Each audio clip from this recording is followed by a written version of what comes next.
Okay, are you on mute? Let me make sure. I'm standing up.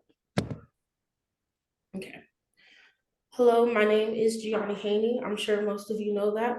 And this is my speech and personal story on mental health. I'm sure you guys have heard it a few times. This is not meant to be a sob story. It's more about spreading awareness and stopping the stigma around mental health. By raise of hands, how many of you have experience with mental illness or know someone that experiences mental illness? Yeah, I'm sure we all can raise a hand.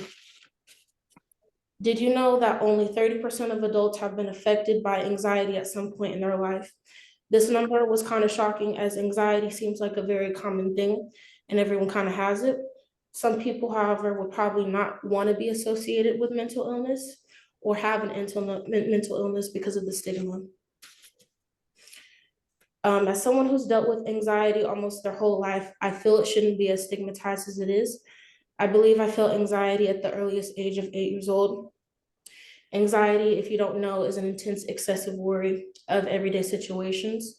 Symptoms include fast heart rate, rapid breathing, and intense sweating.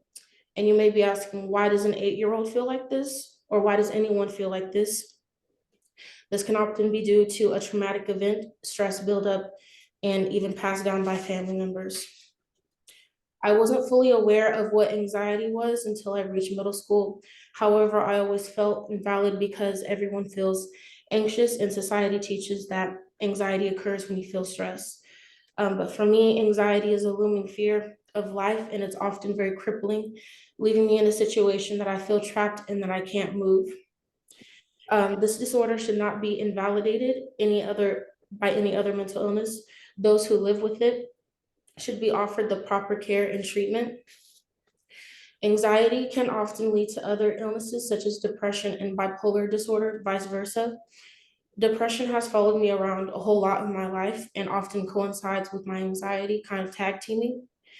Depression is not to be taken lightly or judged against at all. For me, depression is not just a feeling of sadness, it's a feeling of extreme hopelessness and doubt, and a lack of motivation, which ultimately leads to self-harm and suicide. Trigger warning. And depression and anxiety, bipolar disorder, schizophrenia, all other mental illnesses, etc., can be so crippling that it leads to unproductiveness. One can fail all their classes in 1 second from personal experiences. One can drop out of school and get kicked out of school, lose their job from one episode, lose healthy relationships and close people, lose money in their houses, which leads to unhealthy habits and substance abuse, and downward spiraling self-harm and self-hatred. But society still doesn't care about these individuals and see them as more than numbers, and don't care enough to end the stigma. Unfortunately, a lot of employers and supervisors do not believe in sick leave for mentally ill workers. Those who inform their supervisors and coworkers of their illness do have a higher chance of being discriminated against and ridiculed in the workplace. I feel having an illness and seeking help should not be a taboo thing to talk about in the workplace. And work environment should feel like we can get help and we can have resources, and they should offer benefits to those that are suffering and should prohibit harassment in the workplace. In 2019, American Psychiatric Association studied that 1 in 3 workers were concerned about retaliation or being terminated if they sought mental health care. Me personally, I have been denied jobs for stating that I have a disability known as depression and anxiety, even though I am fully qualified for these jobs. Many companies hold these stigmas against mental health, people with mental health, because of the liabilities and benefits that they have to offer, which is not fair to people that are seeking jobs and are unemployed.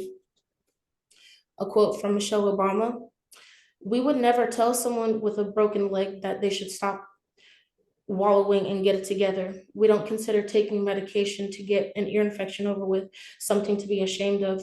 We shouldn't treat mental illness and mental health conditions any differently." In my experience, there is a lot of stigma around mental health, and in my family and a lot of African American communities. A lot of the times I felt as though my mental health was invalidated by my family, wasn't taken seriously, and was called a phase.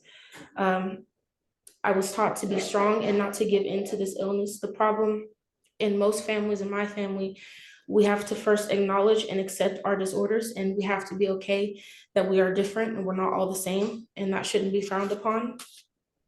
We are taught not to seek help for these illnesses, but avoidance of the problem often leads to more problem and more harm than good.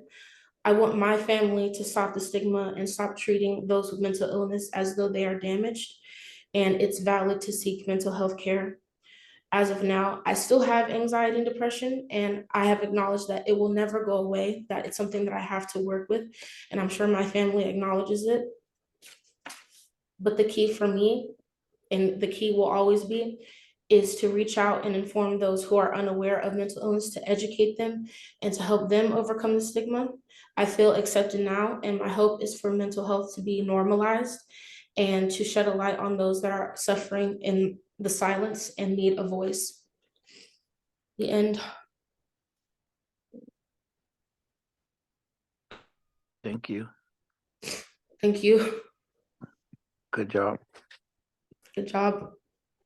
Thanks for listening. All right. Bye.